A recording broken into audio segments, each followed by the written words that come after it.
On the wrap, the World Cup for sale. Breaking news as we come on air. Fury at Gianni Infantino's plan to rake in billions by selling shares in the World Cup to private investors. Sky News learns that European nations could announce a boycott. Let's Work Together reports tonight that Andy Burnham has invited Kemi Badenoch and Ed Davey for talks tomorrow to find common ground on how to tackle the crisis in social care. Anyone who did cross the channel and arrive in Dover could be immediately deported within around about a week. Is that a warning shot towards us? A French warship fires shots in the Channel as Tory MP Chris Philp is interviewed live on air. He calls it deliberate intimidation. Just routine training, say the French. Plus,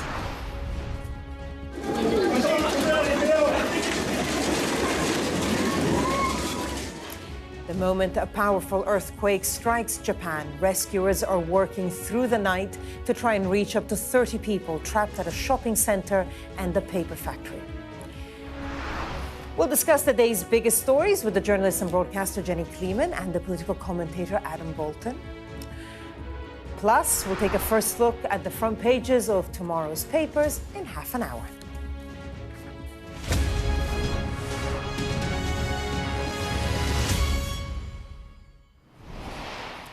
Good evening. Thank you for joining us. We start with a developing story tonight. The World Cup is apparently up for sale, and European nations are so furious they could organize a boycott.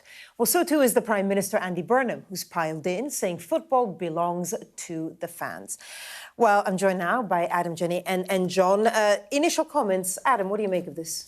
Well, either this is the end of football and the World Cup as we know it, basically becoming a property of Americans, or it could be the end of Gianni Infantino. I suspect he may have overreached pretty dramatically.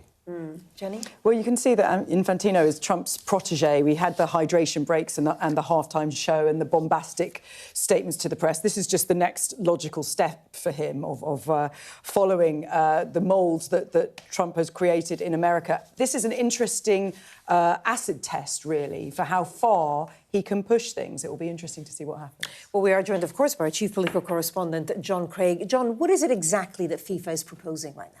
Well, basically, it's a bit like... Do you remember the row over the European Super League a few years back? And it was Boris Johnson who was Prime Minister then and attacked it, and that was killed off. It's basically flogging off the World Cup to, I think it's called a venture capital company, but the controversial thing is who runs it. It is Joshua Kushner, who is the brother of Donald Trump's son-in-law, Jared Kushner. So close links again between Infantino and Donald Trump. Remember the scandal during the World Cup when Donald Trump intervened to get the suspension of an American footballer who'd been sent off lifted. And this has outraged, this proposal has outraged. I mean, Infantino is already criticised for wanting to expand the World Cup to 64 teams. Many thought 48 was too many.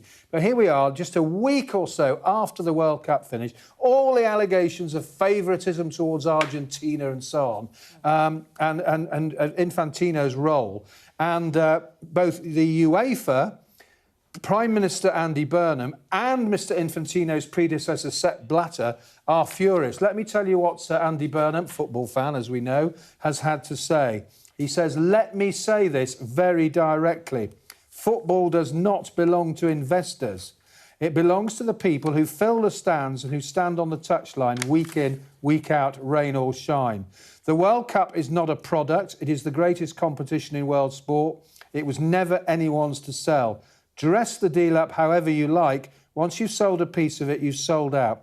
Football belongs to the fans. It always has, and it always will." Now, you could say that's an old-fashioned romantic view of football, because that statement, football does not belong to investors. Well, I think in this day and age... Yeah, but the point is that if the World Cup goes over to a private company, then the football associations of the member countries, the 211, no longer effectively control it.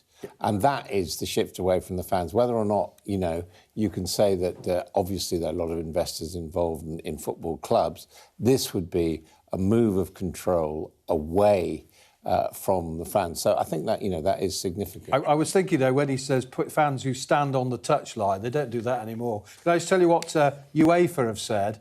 This crosses a line that football's governing institution should never cross.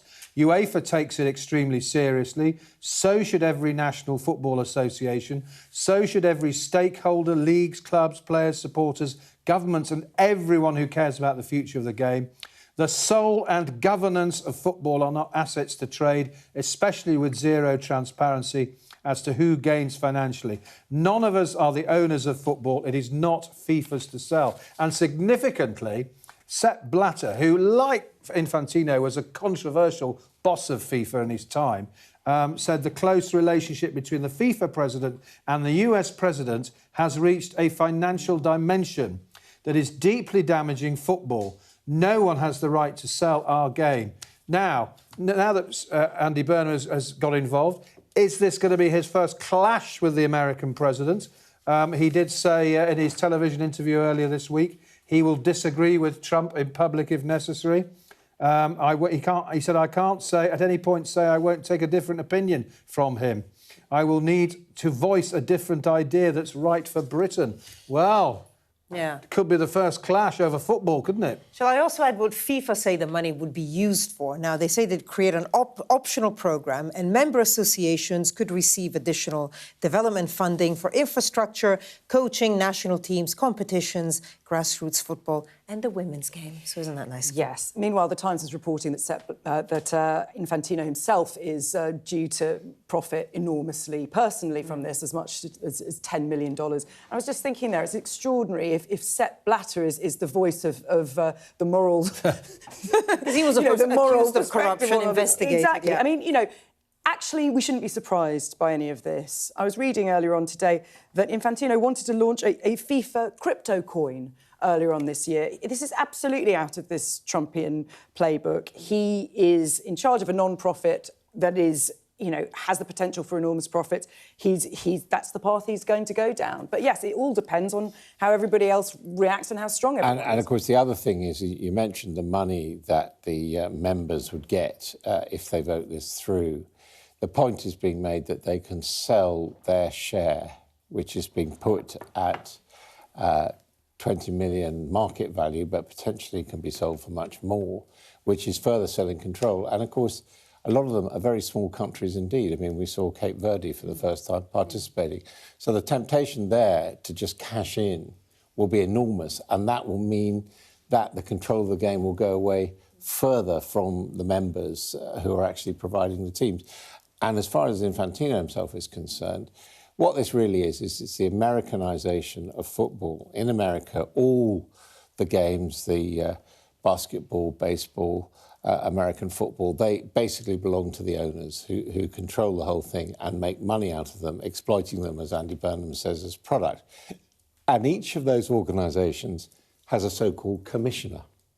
And the commissioner is paid, the commissioner of one of the sports is paid $65 million a year. And guess what? There's a suggestion that who would be a perfect commissioner for the World Cup? One, Gianni Infantino. That's what the Times is suggesting in its report tonight. But so who can stop Times this? broke story, of course. Yeah, UEFA obviously is being very vociferous, but who can stop it, if anyone? I guess the associations themselves, by not... Well, yes, they can say no. And not, it's got to be voted on by all the members of FIFA, apparently. Yeah, well, over 200, I think. That's the point, and that some of them may feel that they'll take the money and that could actually shift the majority, because I think the voting rights of, say, England, France, Spain... would be the same as... Is it not the case, though, that some, even if the vote goes the way that Infantino wants it to go, that then other countries could just say that they're not going to play in the World that could Cup. happen. So, we still have a say, even if the votes don't go the way we'd want them. We're seeing this in a lot of sports, aren't we? There was a breakaway golf tour, I think I'm right in saying, and you got the 100 in cricket, which is taking control away from the counties and so on here in this country. Yeah. Could it change the nature of the World Cup? Because, like you say, some countries could go along with it. Then you would assume that maybe, say, the European nations say no, so your England, your Germany's, France, Italy, Spain. But then that would change the World Cup, which a lot of people think is already too Eurocentric. Yeah, but some people feel the World Cup has already changed. There are a lot of people who really could have done without that horrific half-time show that we had to endure during the final. You know, the hydration break so that there could be advertising. There has been a creeping change of the World Cup over the course of the last tournament. But it also matters which are the football nations, and the football nations are basically the Europeans and the Latin Americans, and some Africans coming through very fast. None of them are Americans or, to be frank, Qataris, who had the last World Cup, or Saudi Arabia, who are already getting a cup. And, of course, the Saudis have used buying into sport as a way of changing their image repeatedly. And guess who might come forward with the money to buy, say, Cape Verde's share or share from someone else? Anyone surprised by the Infantino overreach, if we could call it that? No. Not at all. Well, he went mad on... Facebook, I think it was. Instagram yesterday, yes. It was pure saying it was the best World Cup ever. Massive rant about organising the best sport ever, and people with screens and print could all get lost. You know, they missed the fact that he had staged the greatest game, and he has repeatedly identified himself with football, saying, if you want to criticise anybody, I am football, a bit like as if he was the god of football who invented it. I think it's the links with the Trump family that will worry a lot of people. As I say, the brother of Donald Trump's son-in-law. Jared's brother. Jared is married to Ivanka Trump. And their father, who did actually go to prison for fraud, is now represents America at some levels. Right. Well, it'll be interesting to know. There's already been an enormous response to the story, and it only broke, an hour ago, so we'll see how the response continues. Well, the papers are reporting tonight that Andy Burnham has invited the leaders of the Conservative and Liberal Democrat parties for talks to try and find common ground on how to tackle the crisis in social care. John, tell us a little bit about this. It's something that he'd mentioned before as well over the weekend, trying to bring the parties together. He's talked ever since he became Labour leader and then Prime Minister about wanting to tackle social care. It's personal for Andy Burnham. He has said a few times in the past week his father has Alzheimer's and is in a care home and sadly doesn't even know that his son has become Prime Minister. Now, he's talked about it before becoming Prime Minister. He was the Health Secretary who, back in 2010, just before Labour lost the election to the Conservatives of the coalition, published a big glossy white paper on reforming social care and a national care service he was talking about. Now, he may have wanted a consensus then, but as soon as the Tories under David Cameron called it a death tax, Tories chucked it all out, and then various other attempts to reform social care have completely bombed. Theresa May, she was accused of the dementia tax because her proposals were said to be discriminating against people who needed long-term residential care, like people with dementia. There was a famous news conference when she performed a partial U-turn during the 2017 election campaign and shrieked, "Nothing has changed," when, of course, it had. Boris Johnson proposed some ideas, but that was putting up national insurance. That was, as I recall, killed off by grandees like former Chancellors Kenneth Clarke, Norman Lamont, Philip Hammond, John Major also as well. And then Rishi Sunak and Jeremy Hunt, who was his Chancellor, put it off for 2 years because of criticism, and Keir Starmer set up a commission. It's often described as almost an impossible thing to try to solve. He does have a lot of political capital. He mentions it himself. Could this be the way to go? This is what he seems to be doing, is using the shine that is still on him right at the beginning. Let's see how long that lasts in this country. To tackle these intractable problems that successive prime ministers, as you say, John, have tried and failed to tackle. So not just social care, but also NEETs. We know there's going to be an announcement sometime this week to do with defence spending. Yeah. And he is co-opting the other political leaders into this by, offering a chance for consensus, a chance for discussion. They're going to be meeting tomorrow. But I know we're going to be discussing his plans for NEETs. Again, this is...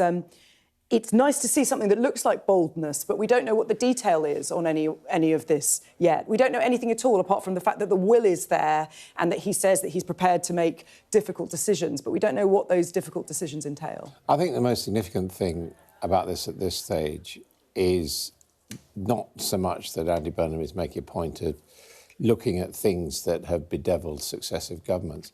It is the fact that the other leaders have agreed to talk to him. I mean, one cannot see them, for example, agreeing to talk to Keir Starmer. And that, I think, reflects the fact that he is seen to be on a bit of a roll, having been newly elected. Could they really say no, though? At this stage of his prime ministership, when he doesn't really have a track record that they can be angry with, it would look bad for them, surely, to say no. Well, it might look bad, but I mean, it has happened before. I mean, we've heard prime ministers talk about, why can't we all be sensible? And of course, there's been the whole question of briefings on Privy Council terms, which, as we said, Keir Starmer was quite good at. But what is also interesting, John, is I understand that although Sir Ed Davey will be there tomorrow, Kemi Badenoch won't because she has a minor operation. And I just wonder if that's a little bit like the wisdom tooth operation. We all remember that John Major had a convenient time after Mrs. Thatcher fell from grace. Yeah, I mean, but at the same time, the Tories are saying, oh, it's a bit short notice, only 18 hours notice. But to be fair to the Prime Minister, he's only been in the job just over a week, so he wants to move fast. So who's going to be there? It's Stuart Andrew, the Shadow Health Secretary for the Conservatives. Okay. What about other measures? Because, of course, another one of the things he's focusing on is making sure that young people don't end up on welfare but end up in some kind of employment. So what news do we have there? Well, two things. They're talking about changing education syllabuses and, for example, the Prime Minister was talking about basically junking. Remember Tony Blair's pledge, 50% of school leavers should go to university. Well, that's out the window now. The Prime Minister says, I think, from today, hard hats will be just as good as a graduation cap. So there's that. Otherwise a mortarball. Yes. Changing the curriculum, more practical, more technical, more vocational skills, and on apprenticeships, a bursary scheme, £4,500 over a year for people from families who are not so well off on universal credit. There's an anomaly, apparently. At the moment, you'd lose money if you take up an apprenticeship. So that's something that Lucy Powell was talking today about, getting rid of the barriers to people taking up apprenticeships. So we had two announcements today, one in the morning and then the bursaries in the afternoon. Just very briefly for both of you on that. I mean, it would happen at a time when the jobs market is changing anyway because of AI. Yeah. Yes, and having technical skills will become increasingly important. Being able to be a plumber or a builder, there will be a premium for all of that. I would say with all of this, again, there is very little detail. How will vocational courses be linked to local industries? And also, there is a question of who in schools is going to be funneled towards them. Are there going to be certain kind of schools that are funneling more of their pupils towards these technical experience? I mean, that is a worry, but, it sounds like a good idea. We have the second highest youth unemployment in Europe, second only to Romania. We have got to do something about this. It's modelled on something he tried in Manchester, but it's important to say there is as yet no money and no extra resource coming from the government. And again, this is one of those issues that, going all the way back to the aftermath of the Second World War, technical education is something that successive governments of all colours have failed to get going. So if he can get it going, it'll be a big thing. Let's take a look at another story that happened today. Conservative MP Chris Philp shared a video on social media of a French warship firing what he says were 17 live rounds in the English Channel while he was doing a live interview. Well, this is the moment that the incident took place. Anyone who did cross the Channel and arrive in Dover could be immediately deported within around about a week. Give that a second, he's just dragging a line by the look of it. Is that a warning shot towards us? I don't know. Well, that was the moment the incident took place. Earlier, we spoke to Chris Philp and the ship's captain for their reaction.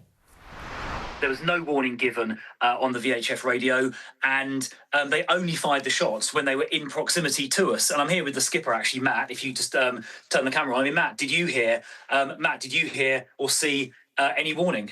No, there was no warning or anything. I didn't see any shapes displayed on the vessel, so it just seemed a bit strange that they've got the whole sea where they could have previously done the training, and they waited till they was right alongside. So they weren't firing before, they weren't firing afterwards. It was only when they were in proximity to us.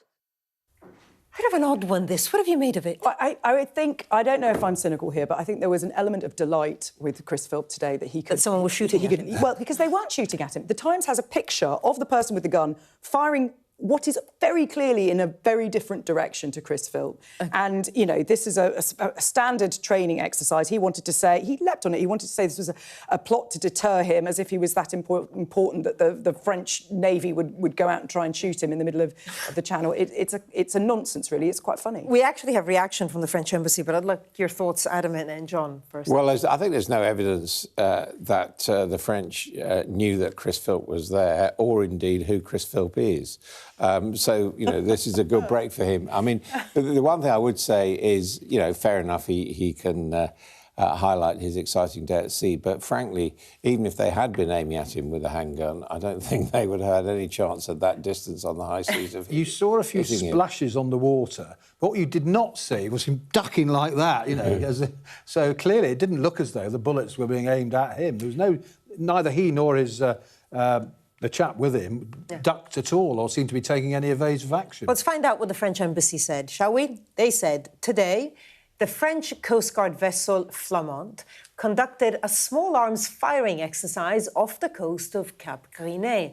To maintain their high level of operational readiness in the current international context, French Navy units train regularly. Individual combatant training is a normal activity for a vessel on operations. The statutory signals required by international standards for this type of firing exercise were displayed and all safety protocols were followed. This exercise is unrelated to the presence of a British ship in the area, which was outside the range of the firing. Well, there you go. That's what they say. Chris Philp, I guess, doesn't agree. Well, no, but I think I don't know, I don't want to be too cynical here, but he did seem to enjoy the drama. He was doing a lot of social media posting, he was giving a lot of interviews. When you actually think this through logically, one of our closest allies taking aim at a shadow minister in the middle of the Channel, it is not something I think the French would risk. So, you know, it's a nice silly season story. OK. Let's go to a story that's very much not a silly season story, horrific in Japan, where the search is continuing into the night for people, excuse me, for people missing in a collapsed shopping mall and the paper factory. The 6.8 magnitude quake struck at 4:27 p.m. local time, and it was strong enough to be felt in neighboring South Korea. Now, the epicenter in the heart of the Kumamoto prefecture on Japan's main South Island of Kyushu. And officials say around 30 people are unreachable at a collapsed shopping mall, while several people are missing after a chimney caved in at a paper mill. Our Asia correspondent Helen Ann Smith has this report. The aftermath looks almost otherworldly. What was once a shopping mall structure, scattered. Mangled metal that looks as if it's been picked up and launched. Indeed, the Aeon shopping centre is now a focal point in this disaster. Here, an explosion followed the quake, leaving huge parts of this building blown out or collapsed in, and people unaccounted for. Video from inside shows the early panic as people ran to escape. Dashcam footage caught the blast. It's unclear exactly what caused it. In a country no stranger to earthquakes, this was a big one. The highest level 7 on Japan's own seismic scale.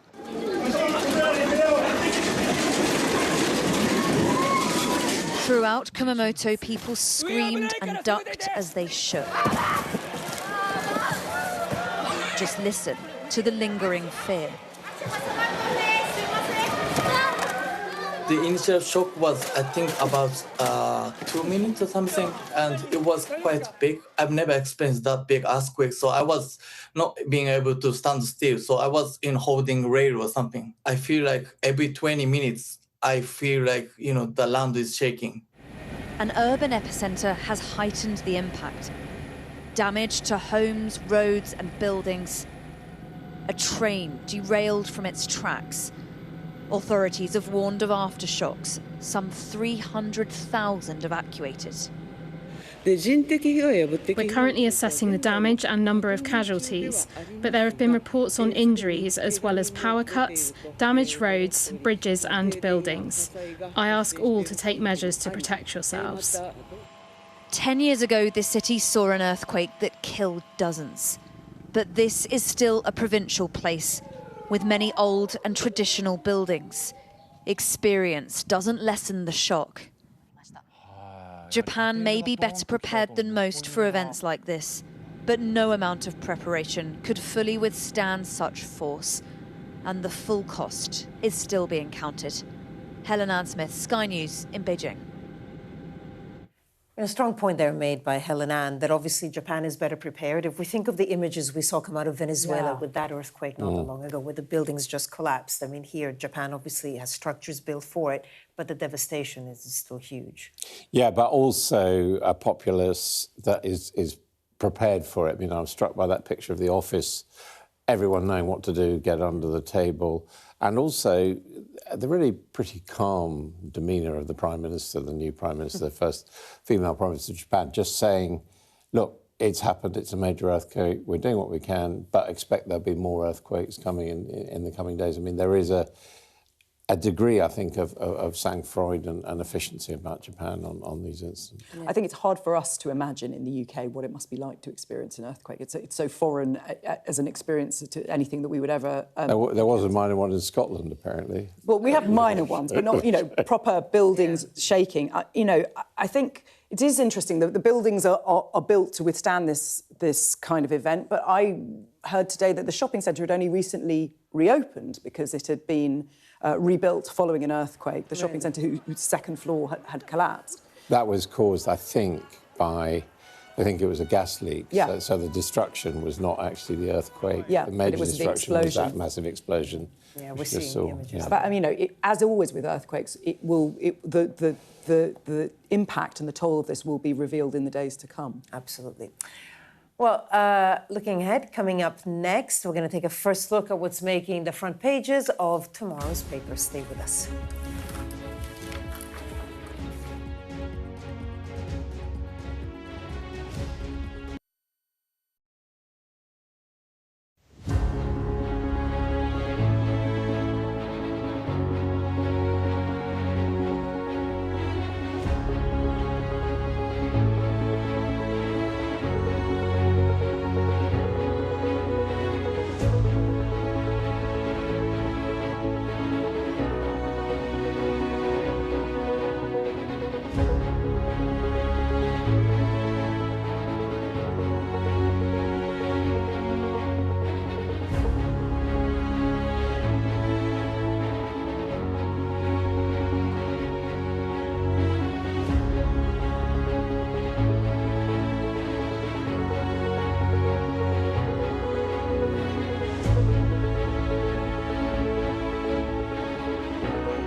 hear that whistle and that crunch. We know that they're coming from the south of the city where there's a column of Russian armoury.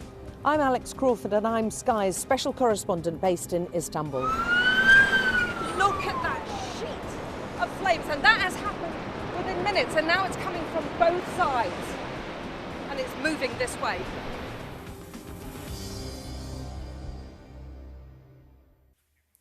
Time now to see what's making the front pages of tomorrow's papers. Well, the World Cup apparently being up for sale is the headline on the Eye.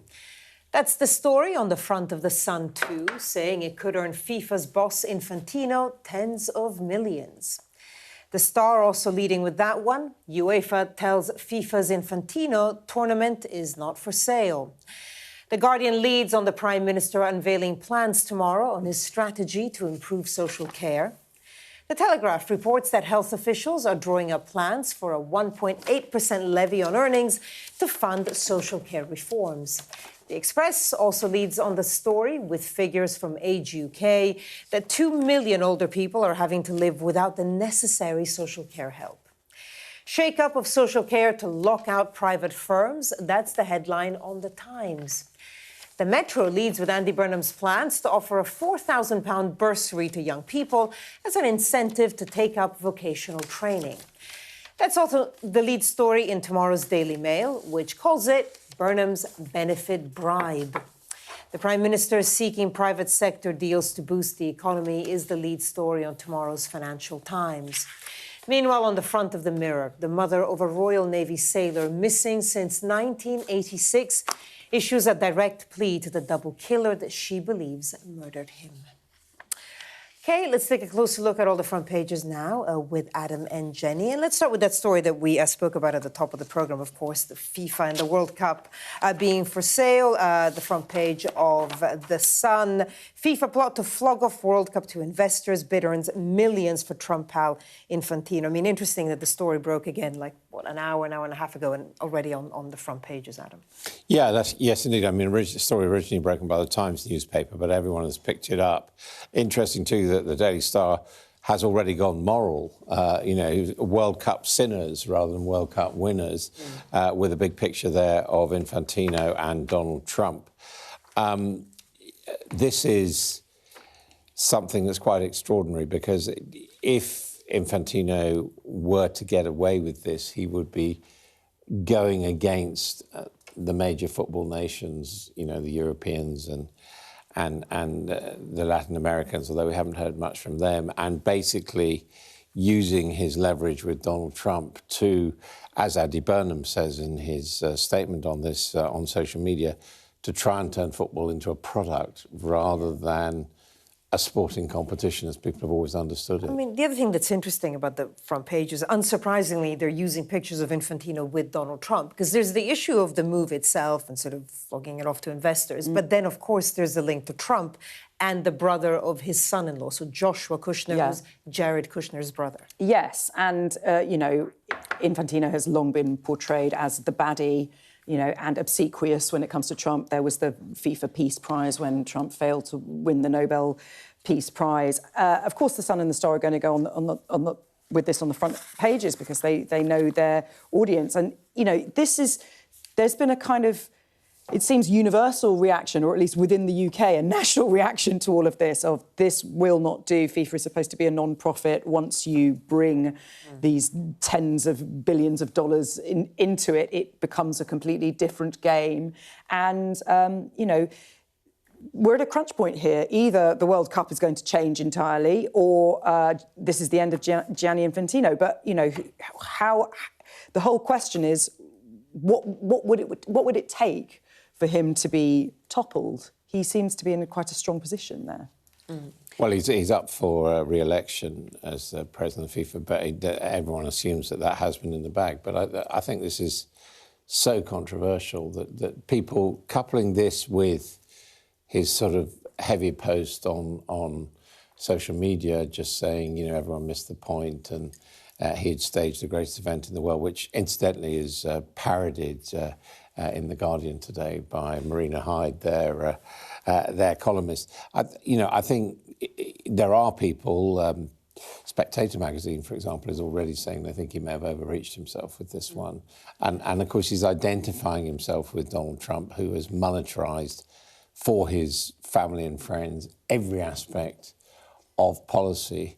But there is a feeling now that, you know, maybe Trump too has enriched himself, but his ability to influence and persuade and bully people is in decline. But you see, the thing about Donald Trump is his superpower is his immunity to shame. He can have all of these things thrown at him, corruption and being and lying and being foul-mouthed and uncouth, and it's irrelevant to him, and it doesn't stop him. And I think Infantino is following the same playbook. Whether or not it works for him or it's a quality that only works for Donald Trump remains to be seen. Yeah, I mean, Infantino sees himself as one of these strongman world leaders. You know, he likes sitting next to Trump. He likes sitting next to Mohammed bin Saud of Saudi Arabia, and gets, you know, the red carpet treatment and the private jets. Yeah. Even Andy Burnham, well, not even Andy Burnham. Andy Burnham did comment on this as well, saying it was unacceptable. So, of course, Andy Burnham on a lot of the other front pages. If we start with the Mail, their headline, Burnham benefits bribe for parents of apprenticeship. This is a bursary. Daily Mail calling it a bribe. It's not a bribe. It's a bursary. Well, what it is it's supposed to be correcting an anomaly where a certain group of people who are on benefits, if they have a child in their household who is going on an apprenticeship, that's counted as income and they lose some of their benefits. So that disincentivises young people from learning and from taking these apprenticeships. And so the thinking is, I think this is going to cost £30 million.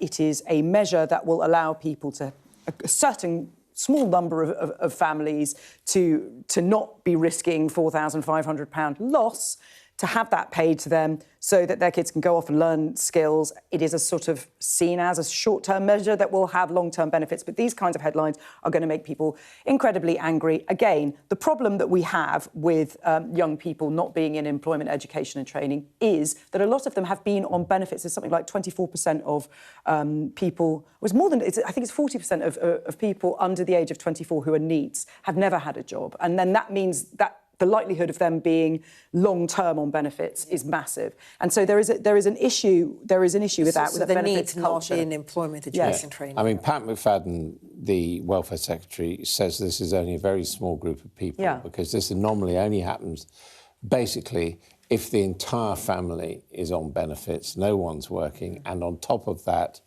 the person receiving invalidity payments is disabled and is getting all the benefits that are available, then you have this anomaly. And of course, these are relatively, relatively poor people. So he's trying to eliminate that. But I think it's interesting because it's an interesting habit of mind, because he's saying, look at the difference between being on benefits and being in work. And of course, that is the whole argument. Making work pay. Making work pay, that at the moment, for quite a lot of young people, you're better off if you're on benefits. So they're opening up the issue in a positive way, saying we can help people, but they are focusing on this trap, which they may need to move on later. It's middle of his second week, of course, very busy for him, and there's other headlines about social care. Now, he said he's going to use his political capital to try and find a solution, and here calling for consensus on an urgent fix, asking the leaders of the Conservatives and the Lib Dems to help him out on this, and asking for a meeting with them. Apparently it's going to happen tomorrow, although Kemi Badenoch has a medical procedure, so she's unable to attend and is sending her health spokesman instead. But I think it's quite significant that no one's denying that this has proven an intractable problem, but the fact that the leaders want to talk about it. Ed Davey was asking for an invitation. Interestingly, Kemi Badenoch, although she's laid down this red line that there can't be tax rises to pay for social care, has also said she's open to discussing it, and Andy Burnham's taking them up on it. Although, if you look at the other papers, there are problems emerging. The Telegraph is saying that in the Treasury and in the Health Department, they're drawing up an idea of having a private fund that workers would have to contribute to for social care. And then in the Times, they're saying that private care homes would be excluded. Anyone run for profit would be excluded from whatever the government plans are. But I think in the end, all this shows that these issues are being considered, are in the air. And of course, Louise Casey has been asked to report on this. Her report was meant to be coming in 2 years' time. She said she'll come up with something now, I think this October. Now, to another story, 2 wars and a funeral. It's been a busy day in Washington with 2 of the world's most embattled leaders, Ukraine's President Zelensky and Israel's Prime Minister Netanyahu, both in town. They were also both among the congregation at the funeral of Republican hawk Senator Lindsey Graham. Let's bring in our U.S. correspondent, David Blevins. David, Lindsey Graham was described by Donald Trump as someone who never saw a war he didn't like. And then at his funeral, you have 2 prime ministers, both involved in wars. Yes, well, it's been a day of great symbolism, I suppose, in Washington. The flag-draped coffin of not just any senator, but South Carolina's Lindsey Graham, a man who strenuously advocated for American involvement in foreign wars, carried into the National Cathedral, and there in the pews, not just any 2 world leaders, but Volodymyr Zelensky, the president of Ukraine, a nation at war, and Benjamin Netanyahu, the Prime Minister of Israel, which is, of course, inextricably linked to the war in Iran. Both there to hear President Trump pay tribute to the friend who was once his enemy, of course. But the significant business of the day had already taken place, not at the National Cathedral, but at the White House. First through the door was President Zelensky. He said afterwards the meeting had gone well. They discussed the possibility of America licensing Ukraine to produce Patriot defence missiles and the potential for fresh diplomatic efforts between Russia and Ukraine. We've not heard that for a while. He'd only gone about 1 minute when Netanyahu arrived, a bit of a revolving door to the Oval Office. There has been a bit of friction between Trump and Netanyahu in recent months, and there has been a lot of speculation that the Israeli Prime Minister is concerned that after 10 consecutive nights of strikes on Iran, the Americans are leaning back towards dialogue. But after that meeting, the White House Press Secretary Caroline Leavitt said both meetings had in fact been positive and productive. So I suppose you could say that in death, as in life, Senator Lindsey Graham brought America's allies together, allies united in this case not by peace but by war, and by an American president who doesn't appear to be able to find a way to end either of those wars in Ukraine or in Iran. David Blevins with the latest there from Washington. David, thank you. Let's get the thoughts of Adam and Jenny. I mean, I guess ironic that at the funeral you'd have 2 men. And actually, Lindsey Graham had championed with uncommon fervour both of the causes of their war. Yeah, I mean, these big funerals are always opportunities for diplomacy behind the scenes. And I mean, Lindsey Graham was basically a neocon who did believe in the exercise of American power for positive ends. He certainly felt that the Americans should have gone in harder in the Iran war. But he was also someone who at times was prepared to disagree publicly with aspects of Donald Trump's leadership. What I think is almost most interesting about those 2 meetings with Zelensky and Netanyahu is what we don't know. I mean, this was not White House theatre of them sitting there and Donald Trump, spouting his own opinions and trying to take them prisoner. These were private meetings. Yeah. And I think that shows that things are moving. And of course, we know that Zelensky has been making the argument very strongly, saying, do you not realise that Russia is effectively on the side of Iran and helping Iran in the war which you're trying to win there, so therefore you should support us against Russia.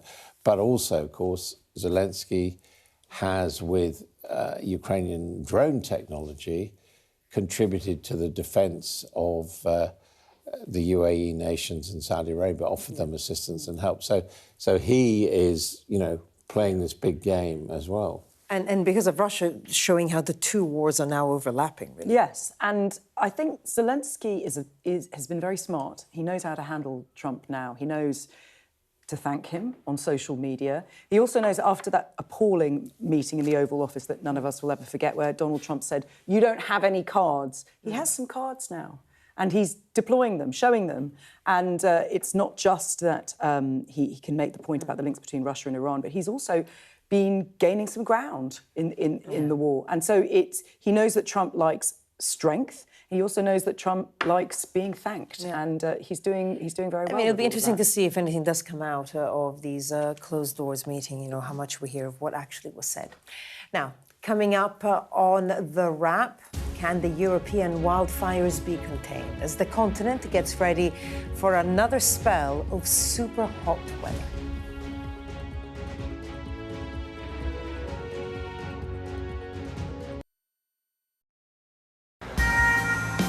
This is how you travel when the mafia wants to kill you. He's almost given up his own freedom, but that's the price he's willing to pay. Here, they don't just arrest and 'Ndrangheta mafia members, they also live among them. Time after time, I've seen the devastating impact of extreme weather and climate change. We don't have much snow at the moment. They've had a warm spring and exceptionally hot summer, and that means they're expecting to lose more than 3 times the amount of ice than they usually do. Flames are still forcing people from their homes and leaving many questioning their futures. Here was my life. We have nothing. I can't say anything, it's so sad. This disaster is testing the resolve of everyone on this island. The only way out now is by boat. Everything you see is devastated, and the misery being felt by people living here is repeated in towns and villages across Central Europe. Sky News, get the full story first. Turkey is burying its dead. The loss is profound. Whole families died in this collapse, generations wiped out. The violence has penetrated the heart of the city rather than being contained to the estates around the edge, and that speaks to the level of anger being felt here. In Sweden, police have seized a lethal stash. This is just a small sample of the deadly arsenal taken off the streets. This is an example of an advert, really. Anyone of any age could say, "I'll do that for £1 million," and then have to go and shoot someone. Yes. I'm Siobhan Robbins, Sky's Europe correspondent based here in Berlin.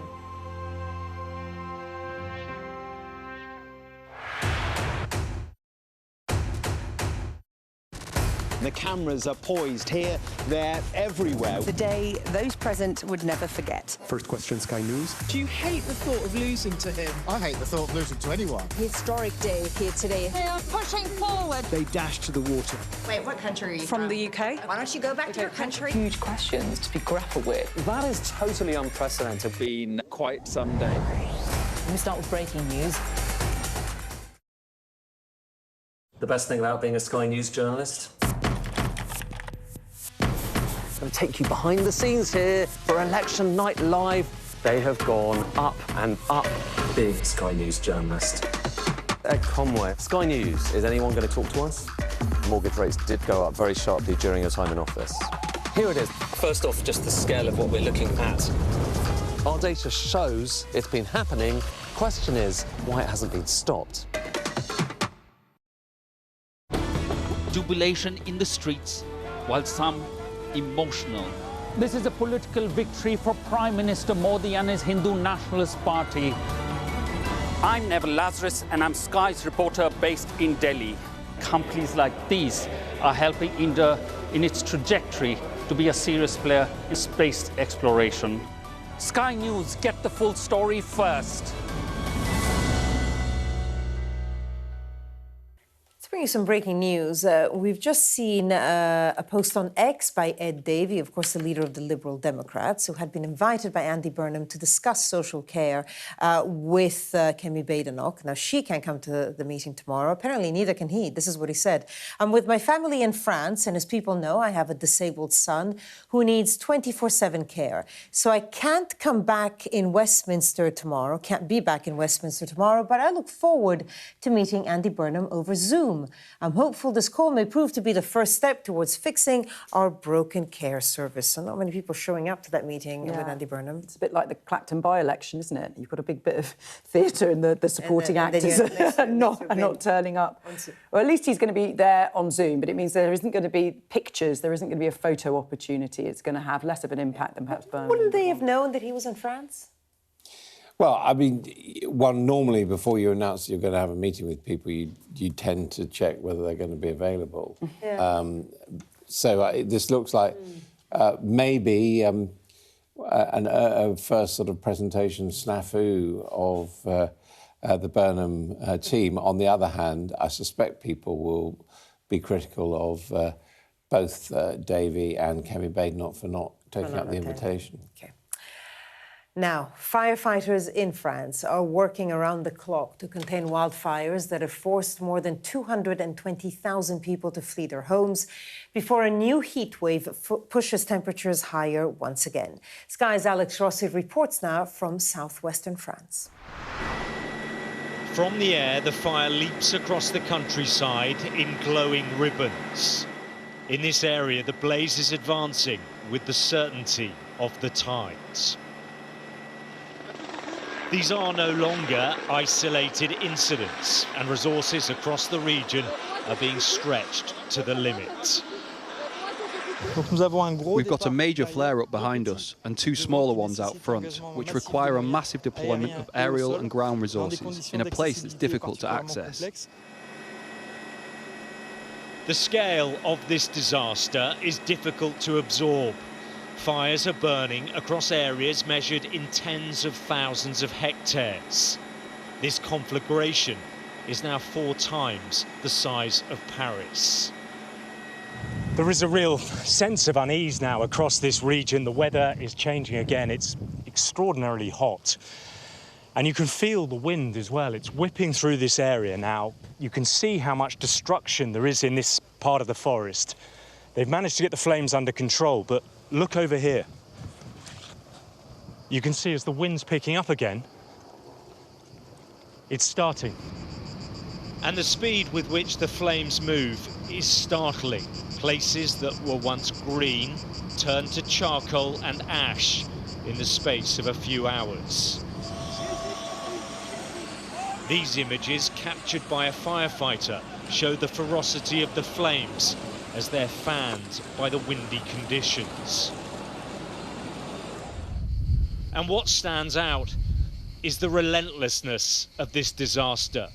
As one area is brought under control, another is demanding attention elsewhere. Much of the Gironde region is now deserted. Communities that were preparing for another hot summer have faced repeated evacuations and an uncertain return. The fire came in from everywhere and surrounded the village. Unfortunately, it burned through the whole forest and burned around 15% of the houses, roughly 180 homes.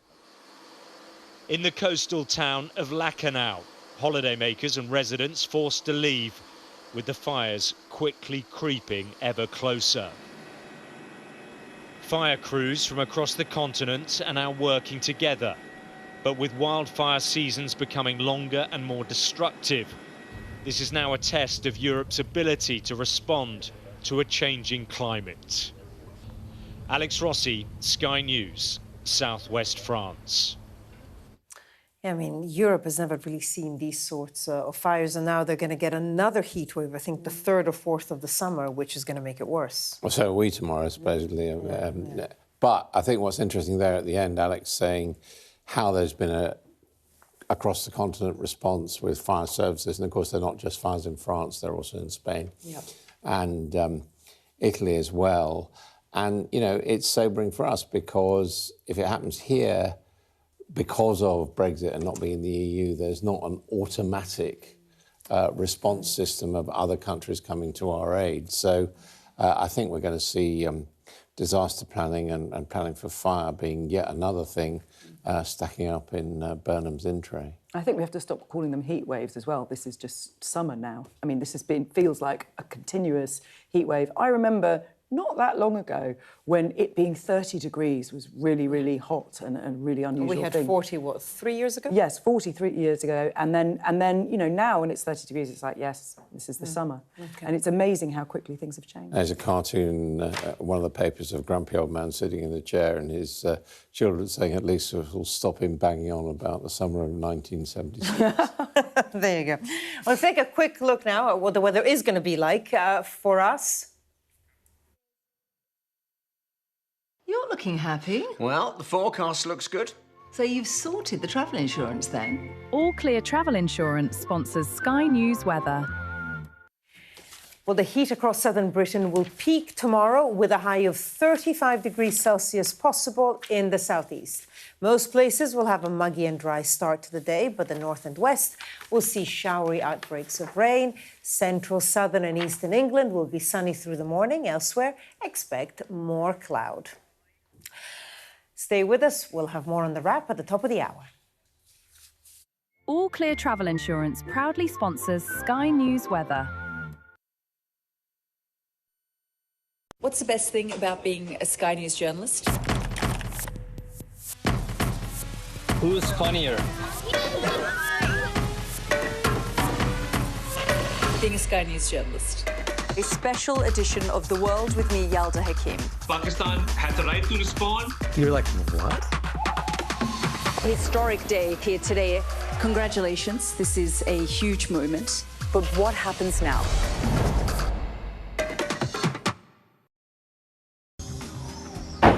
Hear that whistle and that crunch? We know that they're coming from the south of the city where there's a column of Russian armoury. I'm Alex Crawford and I'm Sky's special correspondent based in Istanbul. Look at that sheet of flames, and that has happened within minutes, and now it's coming from both sides and it's moving this way.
Tonight on The Wrap, the World Cup for sale. There is fury at Gianni Infantino's plan to rake in billions by selling shares in the World Cup to private investors. Sky News learns that European nations could announce a boycott. Fixing social care, Andy Burnham says he wants to work together with Kemi Badenoch and Ed Davey to find common ground on how to tackle the crisis in adult social care, which has defeated politicians for decades. Anyone who did cross the channel and arrive in Dover could be immediately deported within around about a week. Is that a warning shot towards us? And the French warship fires shots in the Channel as Tory MP Chris Philp is interviewed live on air. He calls it deliberate intimidation, just routine training, say the French. We discuss the day's biggest stories with the journalist and broadcaster Jenny Kleeman and the political commentator Adam Bolton. Plus, we'll take a first look at the front pages of tomorrow's papers in half an hour.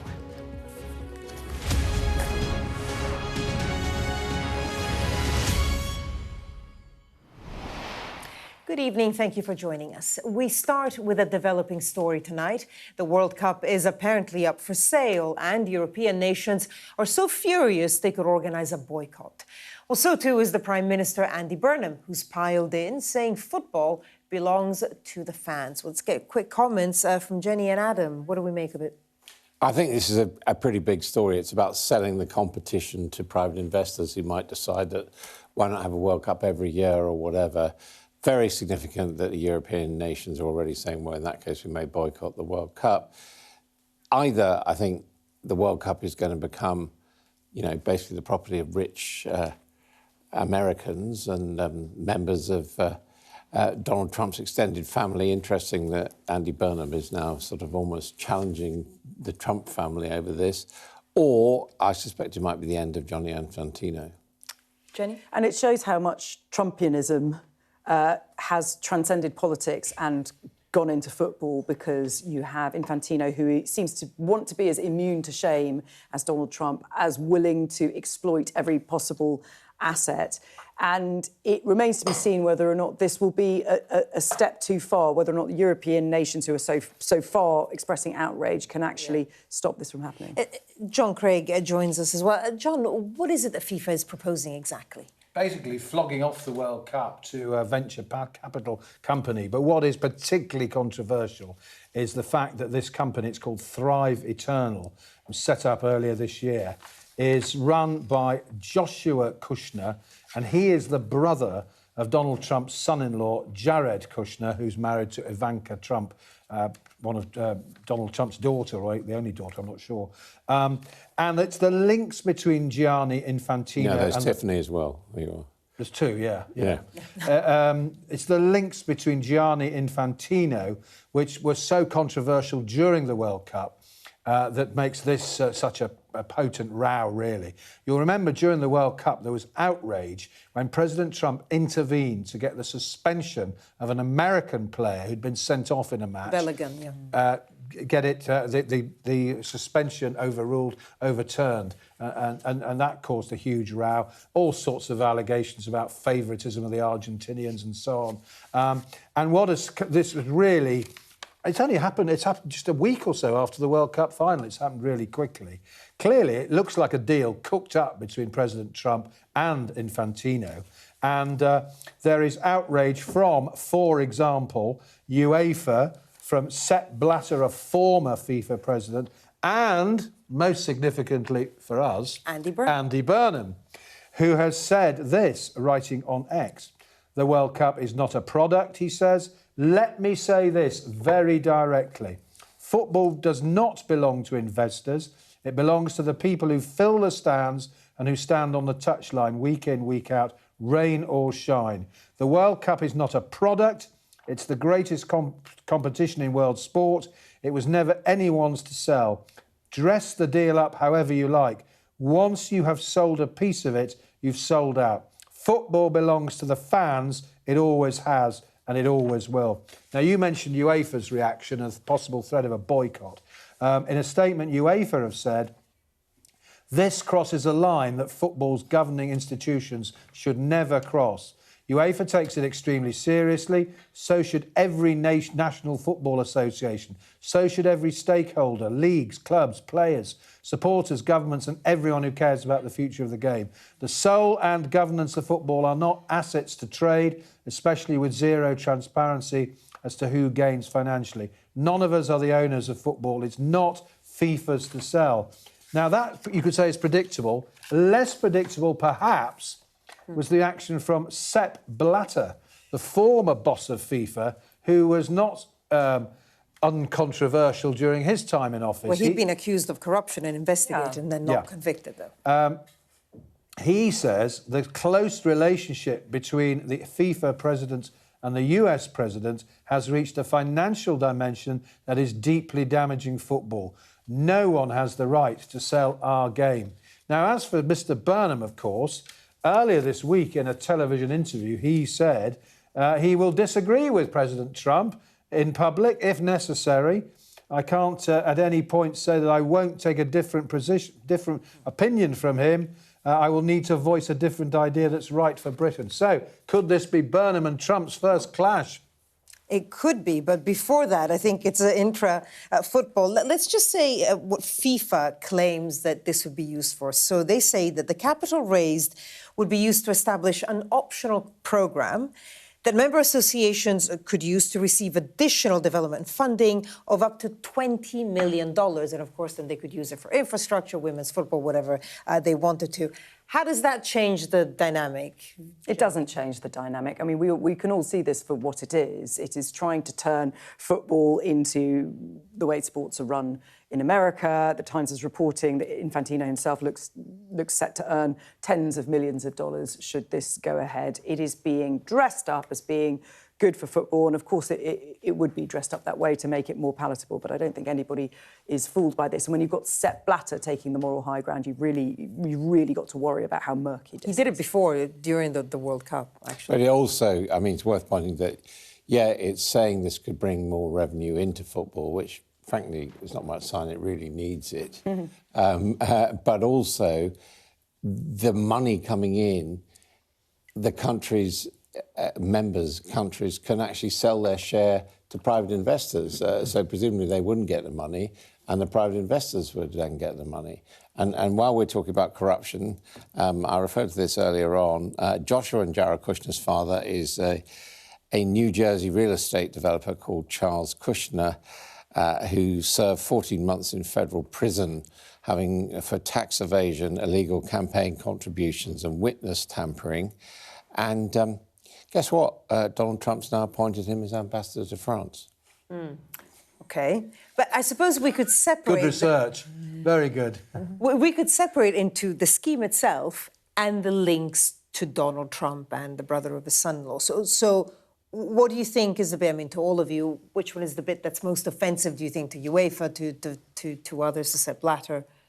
Well, I think they're both equally offensive. I mean, football is not traditionally loved in the USA, as Adam was saying before. They call it soccer. They call it the soccer World It's a Cup game that women play, and it is something that is, very, very important and central to the cultural life of European nations, South American nations, and many nations in Africa. The Americanization of this sport, because it is seen to be a lucrative seam to mine, will stick in the craw of a lot of fans, regardless of whether or not Donald Trump is involved. However, with Donald Trump, we know that he is prepared to go to extraordinary lengths to exploit what he sees to be financially viable. And we know that Infantino has been following his lead. He wanted to launch a FIFA crypto coin earlier on this year. This is straight out of the Trump playbook. I think the two things are inextricably linked. I mean, football is known as the beautiful game, but it's also known as the people's game. And it played around the world and viewed in that case, and it's not run for profit. It's not a product. That's what Andy Burnham actually says in his communications, even although... yes, we all know there's a lot of money flowing around in football. The model of it is still predominantly, working class men and women who play football for the entertainment of working class men and women and others around the world. And this is basically saying, all of them are mugs, and basically they're only there to make money for Because it's a billionaires. simple game. All you need is a ball and two things you're saying, a goalpost. That's the whole point. Anyone can play it. I was going to say, a couple of years ago, more than that actually, Boris Johnson opposed the plans for a European Super League, and that was seen off. Yeah. Similar type of breakaway, this. And similar American model, basically not having relegation, but just taking the top teams, wholly owning them. And I mean, interestingly, though, so we know that the European teams or UEFA are opposed to this. I'm just having a quick look at wires, and I can't see any reaction from other countries, I don't know, whether African, who knows what Latin American countries are thinking or other. Do you think there might be a split between the European nations and others? I think maybe Andy Burnham is seeing this as a really good opportunity, that if he ever is going to be standing up to Donald Trump, defending football is something that our country will get behind. It doesn't get more popular than that. And we can see the front page of The Sun there. They don't mince about with their words. For sale around the World Cup. FIFA plot to flog off World Cup to investors. And again, the star there, World Cup sinners. A play of words on winners, of course. And interesting on both front pages, it's Infantino, but next to Donald Trump. So highlighting that connection there with Donald Trump. Okay, well, it's obviously a story that will get a lot of attention tomorrow. We started getting reaction just, I think, a few minutes after it was announced. So it'll be interesting to see how it develops. Now, within the past few minutes, Andy Burnham has taken the first step towards trying to fix adult social care. In an announcement from Number 10, he says he'll put everything he's got into it. Well, that begins tomorrow. He's to visit a care home and will say that for decades, governments have failed to tackle reform of social care, seeing it as too risky, too difficult, and too complicated. But his plan to invite party leaders to work with him has already hit problems because Kemi Badenoch is not available at short notice for a meeting tomorrow. And Ed Davies says he'll meet via Zoom. Right, let's get Jenny and Adam's thoughts on this, and John as well. Let's start on the social care aspect of it. I mean, he's got a lot of political capital, he says it himself the whole time. Is it going to be enough, do you think? Well, we have to see what he's proposing. You have the Telegraph have heard whispers there's going to be a 1.8% levy on earnings supplemented by making wealthier elderly people pay for their social care. These are all really difficult political decisions. And in time anything like this has been suggested before, it's been given a label, a horrific label, like a death tax or a dementia tax, which has been political kryptonite to other prime ministers. That's why it's clever that he is trying to co-opt the other party leaders by having this meeting tomorrow. Interesting, not just that neither of them are actually going to be there in person, but also that nobody has thought about Nigel Farage and whether or not he's going to be there, that he's still being treated as if he's a political irrelevance in all of this, which is interesting because the polls would suggest he shouldn't be. So it's very much a kind of old view of what political consensus might be. But, you know, now is the time to tackle these intractable problems. He knows that, and he seems to be going for it. I mean, I think the main point is he's grasped a nettle. I mean, this is the biggest thing, along with the other things he says concerned, but this is the biggest of them, that he knows it's a problem, he knows no one sorted it before, and he said, I'm going to put everything into it. So this is a yardstick which he'll be judged by. As we know, it is one that he has long been concerned about. He had ideas to deal with it when he was Health Secretary in the Brown government, and he has a personal experience with his father who has dementia at the moment, doesn't know that his son has become Prime Minister. But what is also interesting about this is it is of a piece with, he's not giving us the details, he's not saying where he's got the money yet, but what he's saying he wants to do with the Premiership, which is actually to deal with structural problems here at home that, if he could solve just with needs, would actually, in the medium term, have economic benefits, because the whole argument about social care at the moment is that it is leading to a lot of the jams in the health service because people can't get the social care they need, so they're, you know, bed blocking is a crude word, but they're in the NHS, so the NHS would work better and have, you know, less responsibility for social care if they can make this work. So, you know, it's an interesting pitch. I'm not saying it's going to work.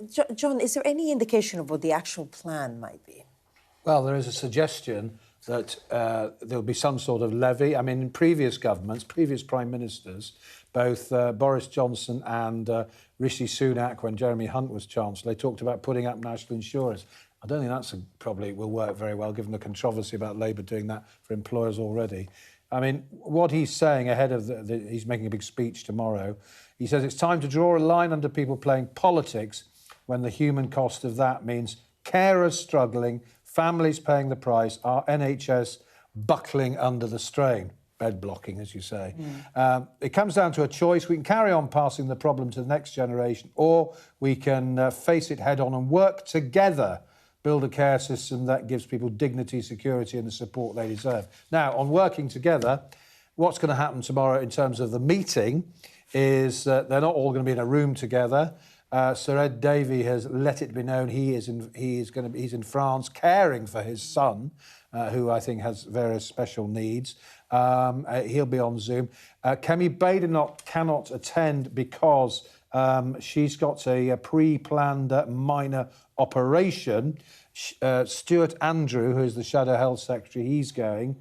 However, pre-planned minor surgery was deliberately timed for the recess, we're told.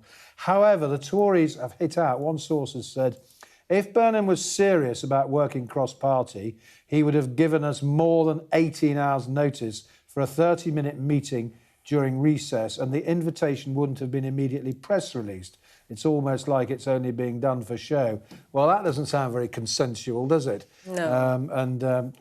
Common ground across the parties. So clearly, Kemi Badenoch seems to be a bit sceptical. Well, we also had her preemptive statement at the weekend that she was willing to cooperate, but only if there was a commitment to no tax rises. So, you know, she clearly sees this as a political issue. Yeah, of course. I mean, and she's obviously... I mean, the money's got to come from somewhere, and there's obviously some people are going to have to pay for it, whether it's tax rises, national insurance, various levies. We've had these caps over the years on which, I mean, you mentioned dementia tax, death tax and so on. I mean, various governments have tried it. It must be about 6 prime ministers have tried to sort this out, and it hasn't worked so far. But as Adam says, it's personal for the Prime Minister, and he regards it as unfinished business as well. Regardless of whether or not this meeting is a stunt, this looks like boldness, which is what we did not have from Keir Starmer at a time when he had just won this massive majority and could have really grasped many nettles and chose not to. So it is interesting that he seems prepared to do that. And I think the public are aware of the problems and challenges that we face. And it will be interesting to see if there's a style of leadership that can actually level with people and say, look, here are the numbers, here are the sums, here's what we've got going. We need to work together. These aren't easy choices. It'll be interesting to see whether or not the public can accept that, because the assumption by all opposition parties, which is why these things have always been given these monikers, death tax, dementia tax, is that it's just completely unpalatable. But maybe people can handle the truth. The numbers are quite something. I think it's 18 billion extra a year for this. And also on this, in a sense, helping him potentially are the fact that there are public inquiries out there, or in reports which have already been ordered. So on NEETs and young people in employment, we've got Alan Milburn, who was at the Prime Minister's side at his visit today. And then Louise Casey is looking at social care. She said initially it was going to take 3 years. She's now saying that she can come back with ideas earlier. And I believe she's launching a public consultation, which will just last a matter of a couple of months, coming back with a report in October. So I think there is a clear attempt. I mean, whether, John's quite right, it is, the Tories are positioning themselves, but, there is an attempt to have consultation and cooperation, but in the end, as Jenny says, to confront a very, very serious issue. A big conversation on care is what Mr. Burnham is calling the consultation, Louise Case. I mean, she is the sort of ace troubleshooters that the government always seems to turn to. And it was Sir Keir Starmer who set up her commission, and Andy Burnham's asked her, obviously, to speed it up, and she said she's happy to do that. OK. Well, John, stay with us, because I'd love your thoughts on this story. Whether it's deliberate intimidation or just routine training, we're going to hear more about live rounds being fired close to the Shadow Home Secretary. Stay with us.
The best thing about being a Sky News journalist?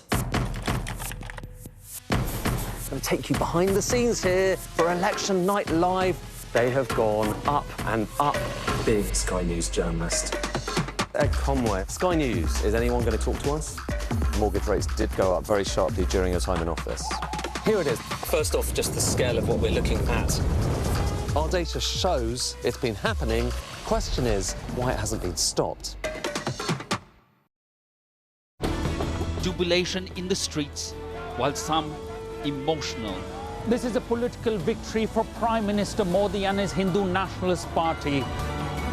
I'm Neville Lazarus, and I'm Sky's reporter based in Delhi. Companies like these are helping India in its trajectory to be a serious player in space exploration. Sky News, get the full story first. What's the best thing about being a Sky News journalist? Who's funnier? Being a Sky News journalist. A special edition of The World with me, Yalda Hakim. Pakistan had the right to respond. You're like, what? Historic day here today. Congratulations, this is a huge moment. But what happens now? Conservative MP Chris Philp shared a video on social media of a French warship firing what he says were 17 live rounds in the English Channel while he was doing a live interview. This is the moment the incident took place.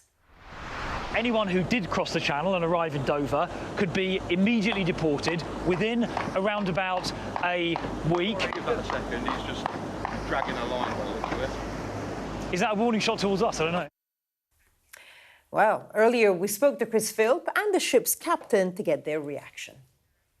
There was no warning given on the VHF radio, and they only fired the shots when they were in proximity to us. And I'm here with the skipper, actually, Matt. If you just turn the camera on. I mean, Matt, did you hear or see any warning? No, there was no warning or anything. I didn't see any shapes displayed on the vessel, so it just seemed a bit strange that they've got the whole sea where they could have previously done the training, and they waited till they was right alongside. So they weren't firing before, they weren't firing afterwards. It was only when they were in proximity to us. Well, the French embassy said this.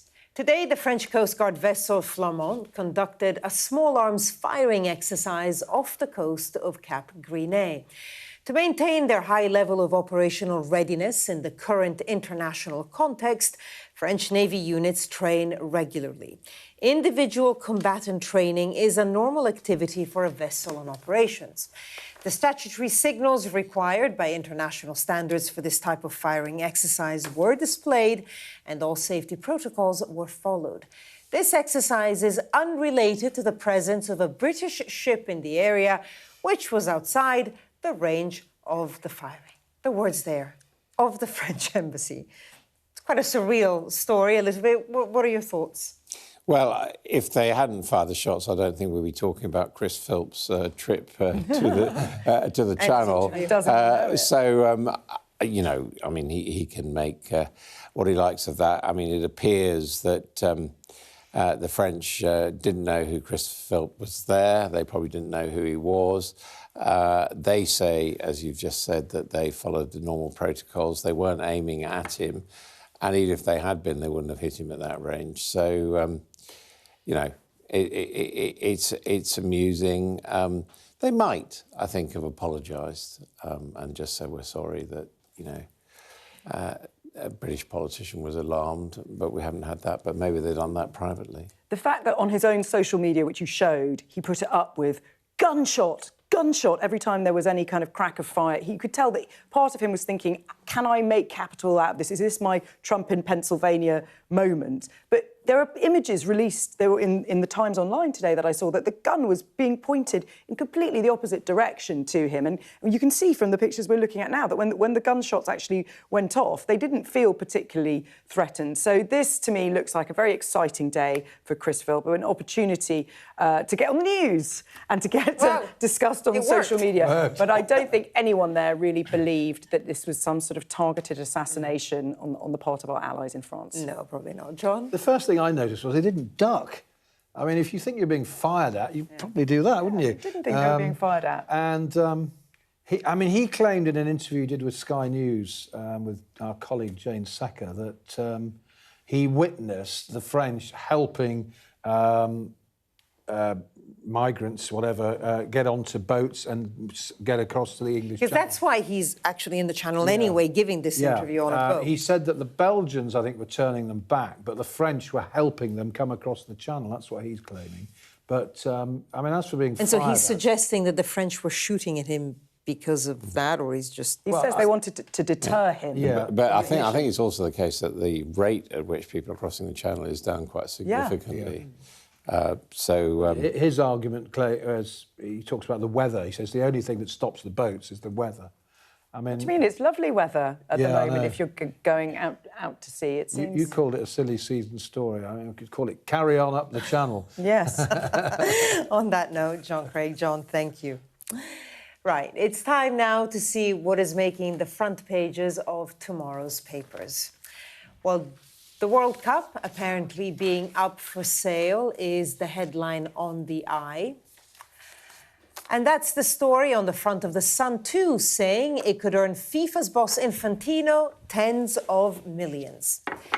The Star's also leading with that one. UEFA tells FIFA's Infantino tournament not for sale. The Guardian leads on the Prime Minister unveiling plans tomorrow on his strategy to improve social care. The Telegraph reports that health officials are drawing up plans for a 1.8% levy on earnings to fund social care reforms. The Express also leads on the story with figures from Age UK that 2 million older people are having to live without the necessary social care help. Shake-up of social care to lock out private firms. That's the headline on The Times. The Metro leads with Andy Burnham's plans to offer a £4,000 bursary to young people as an incentive to take up vocational training. That's also the lead story in tomorrow's Daily Mail, which calls it Burnham's benefit bribe. The Prime Minister seeking private sector deals to boost the economy is the lead story on tomorrow's Financial Times. Meanwhile, on the front of the Mirror, the mother of a Royal Navy sailor who's been missing since 1986 issues a direct plea to the double killer that she believes murdered him. Okay, let's take a look at some of the front pages in more detail with Adam and Jenny. And why don't we start with social care, which, of course, we've been talking about a lot. If we look at the Daily Express, their headline, 2 million missing out on social care that they need, which, of course, is at the heart of the problem, isn't it, Adam? And the other issue, how you fund it. Yeah, and clearly aimed at Daily Express readers. They're concentrating on 2 million older people who are not getting the help they need due to the crisis in social care.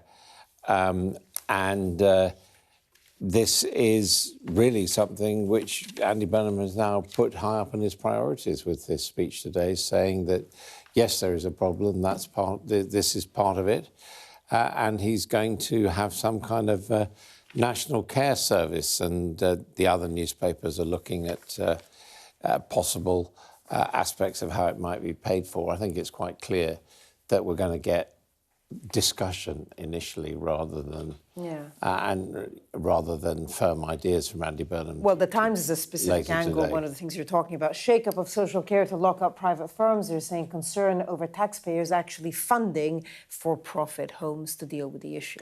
Yes, I mean, we know there's going to be this meeting tomorrow. We don't know what Andy Burnham is suggesting, but the Times saying that he's going to pledge to put everything he's got behind it, and that will mean that privately run nursing home chains could be cut out of this, shake up the idea of kind of if taxes are going to increase, private firms are not going to be being able to profit from those increases. It's one of those things where we kind of have to see the detail, different little leaks of, the Telegraph is also has leaks of what's going to be involved, but we do actually need to see the thing in the round before we can criticise it. I mean, it's worth saying Andy Burnham's saying the model is the National Health Service, where when the National Health Service was created, a lot of private health facilities were nationalised effectively, so maybe that was the way of doing it. I mean, at the same time, you may remember a week or so ago, there was quite a scandal where it emerged that with childcare,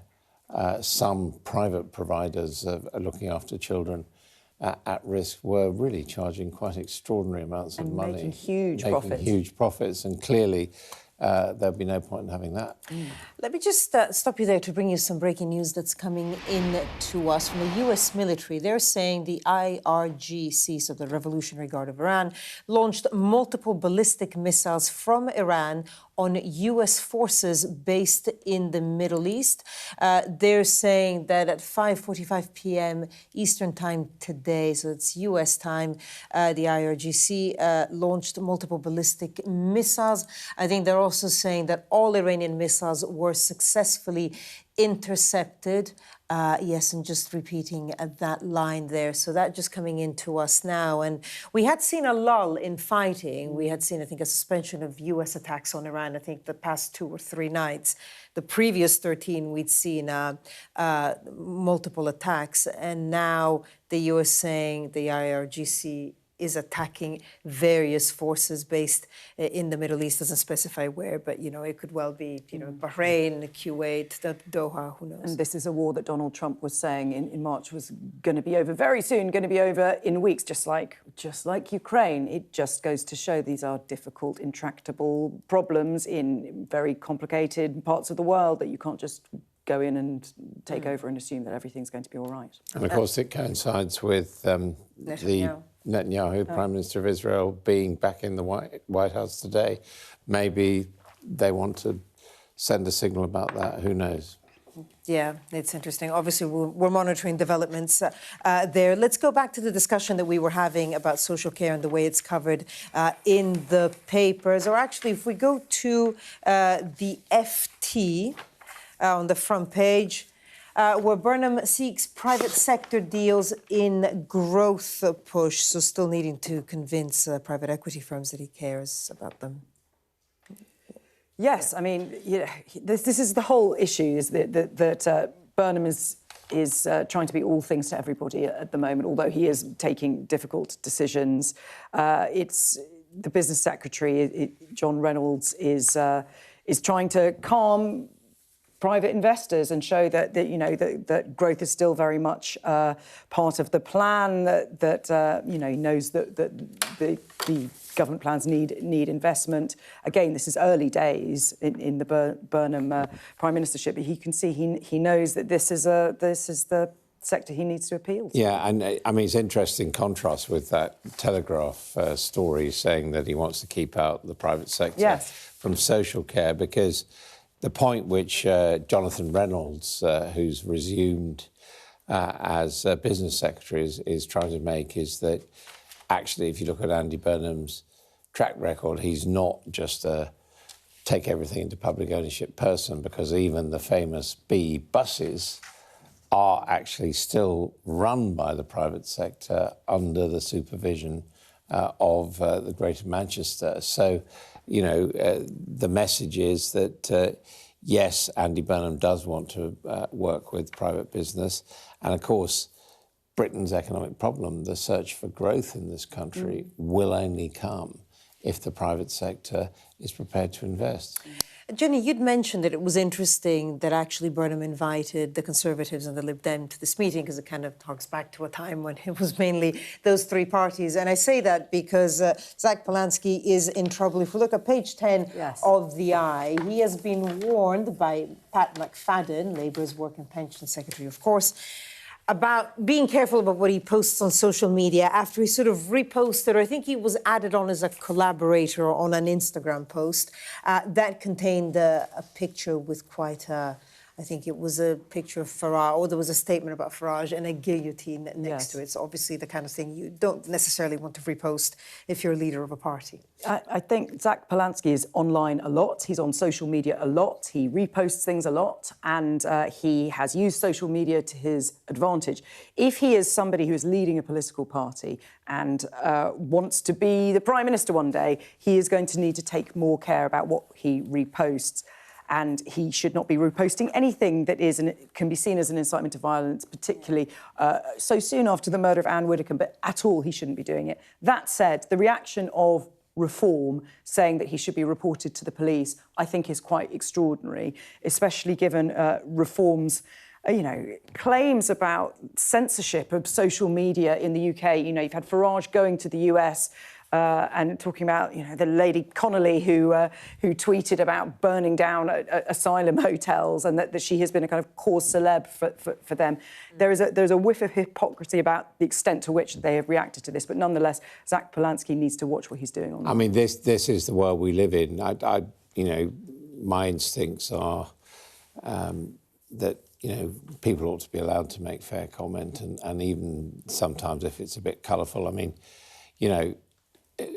are we going to say we're going to ban newspaper cartoonists who may very well use an image of a guillotine or something making a political point? Yeah.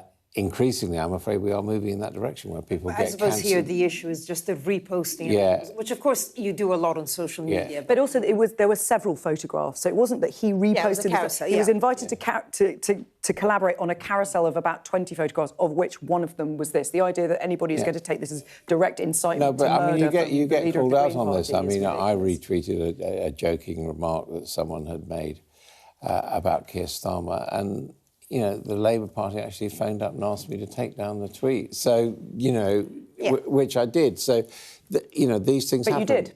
Yeah, you can offend people very easily. OK, well, it'll be interesting to see, if he changes his approach to social media. Coming up next, we're going to continue taking a look at what is making the front pages of tomorrow's papers.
Hear that whistle and that crunch? We know that they're coming from the south of the city where there's a column of Russian armoury. I'm Alex Crawford and I'm Sky's special correspondent based in Istanbul. Look at that sheet of flames, and that has happened within minutes, and now it's coming from both sides and it's moving this way.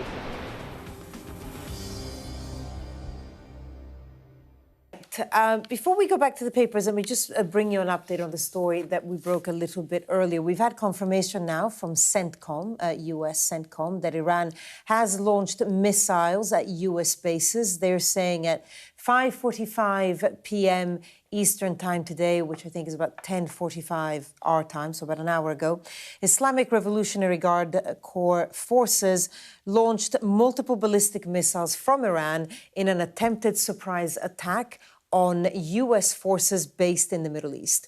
All Iranian missiles were successfully intercepted. US forces remain vigilant and at a high state of readiness. So that coming into us from CENTCOM, just worth pointing out that we had seen, I think, 2 or 3 days of a bit of a lull, certainly no attacks by the US towards Iran, and that came after 13 days of tit-for-tat strikes between the two countries. And now we're hearing that some Iranian missiles have been intercepted by the US. And I suppose this takes us to a story that we have, Adam and Jenny. Page 14 of The Eye. This is about Trump and Netanyahu, who, of course, met in the US today. Donald Trump saying, don't need Bibi to tell me Iran intelligence. And obviously, Adam, Benjamin Netanyahu has been a key part of this war between the US and Iran from the inception. Yeah, and I think that comment shows, what has been widely reported, that relationships between Trump and Netanyahu are not all they have been in the past, partly because of Israel's continued military incursion into southern Lebanon and the refusal to really sign up to any of the peace efforts that Donald Trump has published. But I also think it just shows how for Donald Trump everything is about him. And, that comment, I don't need Bibi to tell me about Iran intelligence. He hates being patronised. He hates people who think that they can be Trump whisperers or tell him what to do. No one's managed to be a Trump whisperer. Yeah, but, Netanyahu at times has suggested that, he has the inside track on dealing with Donald Trump. Well, there have been so many suggestions that it was Netanyahu that effectively convinced Donald Trump exactly. to go ahead. And Trump is pushing back on that. Yeah. And, today was effectively a tale of two meetings, that you had Trump also meeting Zelensky, who we know... Let me just call the paper, that's the Times World. Yes. We have the papers there. It is interesting how much Zelensky has learnt how to manage Trump. There is no way of being a Trump whisperer, but we know that if you flatter Donald Trump, if you appear grateful to him, and if you appear strong, then he likes it. And Zelensky, the meeting with Zelensky in the White House today was not televised, but Zelensky thanked Donald Trump in a social media post, said that a lot of progress was made, talked about the possibility of being able to license the use of certain US missiles. And he is in a greater position of strength. He knows that the Iran war has meant that he can make statements about Russia's support for Iran, how important it is to stand up for Russia in all domains, and is much better able to present himself as an ally of the US rather than simply a burden, which is how Donald Trump, of course... Interesting, too, in the photograph, Zelensky looks smart. Looks very happy, doesn't he? He looks smart, though. He's not wearing He's not quite wearing a tie, though, is he? He's wearing a jacket. Is he wearing a tie? Although someone commented that when he met Andy Burnham, he was amazed that he was better dressed than the foreign leader. But in one nugget in this Times story is apparently that for the first time, Witkoff and Jared Kushner, the Trump peace negotiators, are going to visit Kyiv. And hitherto, they've given all their lavish attention to sucking up to Putin. So that perhaps is one indicator of how America's perception of this war is changing. OK, we've got time for one more story, page 3 in The Times. And the headline there, Netflix rivals BBC as the first place that viewers look to see what's on. So, which shows how much the way that people watch and consume TV has changed. Because, of course, Netflix has choice. Or does it? I think a large part of this, and this is according to a survey from Ofcom, I think this is to do with the buttons on TV remotes, that Netflix has paid so much money to have a Netflix button on so many remote controls that a lot of people turn the TV on by just pressing the Netflix button. And there isn't a BBC iPlayer button or a BBC button, although, admittedly, the BBC did have a button which was number one, which a lot of people used to. on the so-called EPG, yes, BBC, ITV, they fought very hard for that. They did, but, you know, they were there first. And Netflix has paid a lot of money for this commercial advantage to have this big red button, and that's what a lot of kids press, certainly. When 20 seconds, Adam. Well, you know, we've got Sky merging with ITV, so the traditional broadcasters, it's funny to think of Sky as a traditional broadcaster, they're all ganging up in the face of these streamers. All right. On that note, Adam, Jenny, thank you both so much, as always. Thank you. Now, coming up, a golden day for Wales at the Commonwealth Games in Glasgow. This is how you travel when the mafia wants to kill you. He's almost given up his own freedom, but that's the price he's willing to pay. Here, they don't just arrest and Ndrangheta mafia members, they also live among them. Time after time, I've seen the devastating impact of extreme weather and climate change. We don't have much snow at the moment. They've had a warm spring and exceptionally hot summer, and that means they're expecting to lose more than 3 times the amount of ice than they usually do. Flames are still forcing people from their homes and leaving many questioning their futures. Here was my life. We have nothing. I can't say anything, it's so sad. This disaster is testing the resolve of everyone on this island. The only way out now is by boat. Everything you see is devastated, and the misery being felt by people living here is repeated in towns and villages across Central Europe. Sky News, get the full story first. Turkey is burying its dead. The loss is profound. Whole families died in this collapse, generations wiped out. The violence has penetrated the heart of the city rather than being contained to the estates around the edge, and that speaks to the level of anger being felt here. In Sweden, police have seized a lethal stash. This is just a small sample of the deadly arsenal taken off the streets. This is an example of an advert, really. Anyone of any age could say, I'll do that for £1 million, and then have to go and shoot someone. Yes. I'm Siobhan Robbins, Sky's Europe correspondent based here in Berlin.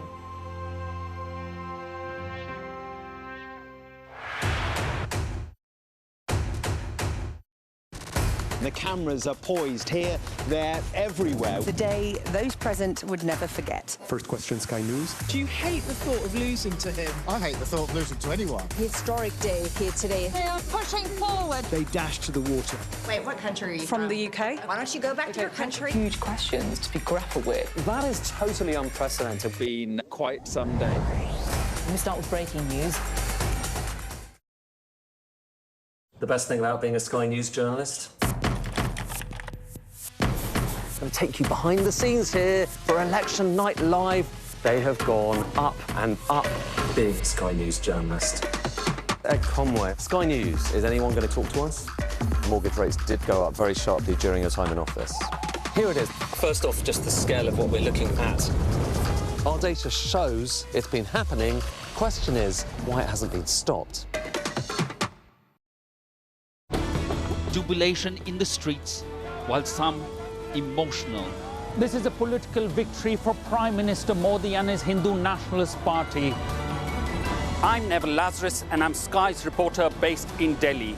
Companies like these are helping India in its trajectory to be a serious player in space exploration. Sky News, get the full story first.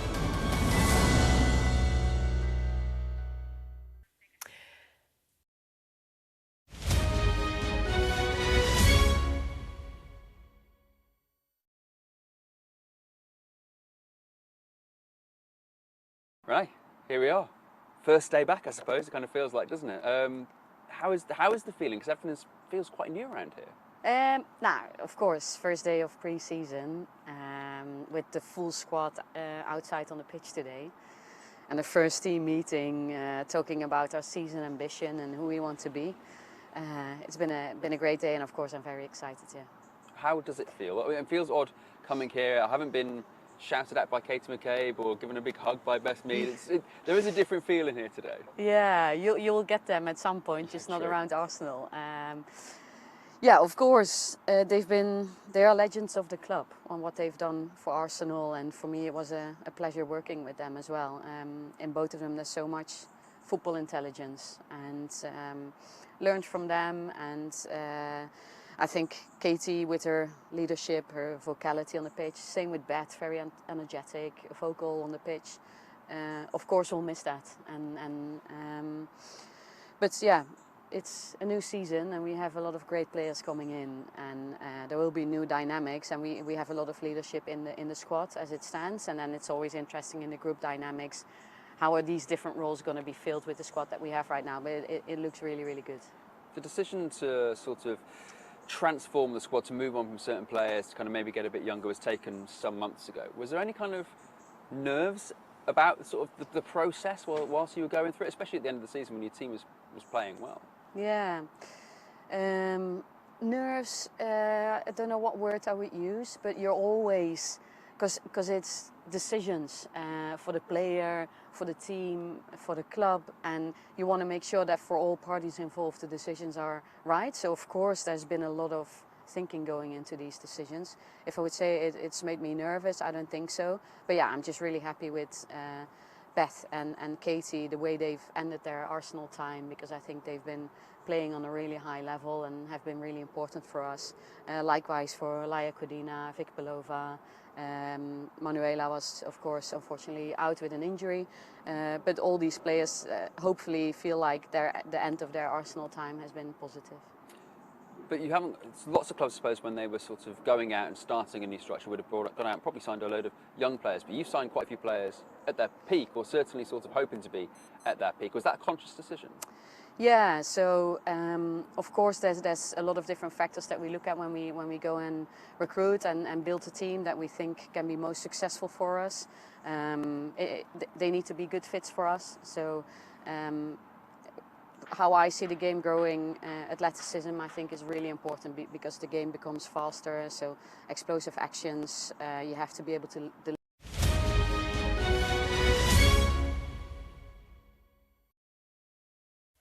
And now let's take a look at the weather. Dinner under the stars tonight? That reminds me of our travel insurance. You mean All Clear Skies? All Clear Travel Insurance sponsors Sky News weather. Well, the heat across southern Britain will peak tomorrow with a high of 35 Celsius possible in the southeast.